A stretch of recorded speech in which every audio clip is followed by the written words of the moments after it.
Mvutano wa kijeshi kati ya Israel na Iran umeendelea kuongezeka baada ya jeshi la anga la Israel kuanzisha wimbi jipya la mashambulizi ya anga dhidi ya shabaha za utawala wa Iran katika mji mkuu wa Tehran.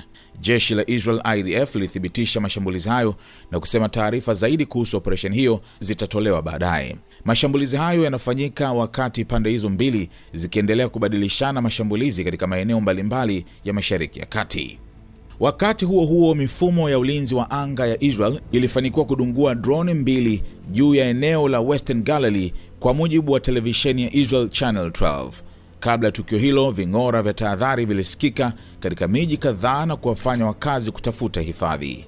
Katika tukio jingine lililoripotiwa na CNN, ndege za kivita za Iran zilidaiwa kuwa dakika 2 tu kutoka kushambulia kituo cha kijeshi cha Al Udeid nchini Qatar, ambacho ni kituo kikubwa zaidi cha kijeshi cha Marekani katika Mashariki ya Kati, kabla ya kudunguliwa na ndege za kivita za Qatar. Kwa mujibu wa taarifa hizo, ndege hizo aina ya Su-24 zinazotumiwa na kikosi cha walinzi wa mapinduzi ya Iran zilikuwa zimebeba mabomu na silaha zinazoongozwa kwa teknolojia na zilikuwa zikielekea katika kituo hicho pamoja na kiwanda kikubwa cha gesi cha Ras Laffan.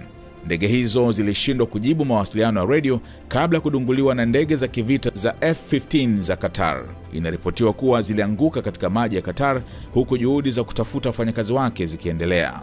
Kwa upande mwingine, msemaji wa jeshi la Israel amesema jeshi la anga la nchi hiyo limeharibu jukwaa la kurushia kombora la ballistic lililokuwa likijiandaa kushambulia kutoka mji wa Qom nchini Iran.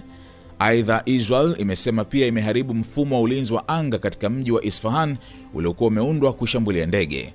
Jeshi la Israel limesema mashambulizi hayo yalilenga kudhoofisha uwezo wa ulinzi wa Iran na kupanua udhibiti wa anga wa Israel katika eneo hilo. Mvutano pia umeonekana katika uwanja wa kidiplomasia. Huko Seoul, Korea Kusini, mabalozi wa Iran na Israel walifanya mikutano tofauti na waandishi wa habari, wakitupiana lawama kuhusu vita vinavyoendelea. Balozi wa Iran nchini Korea Kusini, Said Kozechi, aliitaka serikali ya Seoul kulaani kile alichokiita uchokozi haramu wa Marekani na Israel uliofanyika wakati mazungumzo ya nyuklia yakiendelea.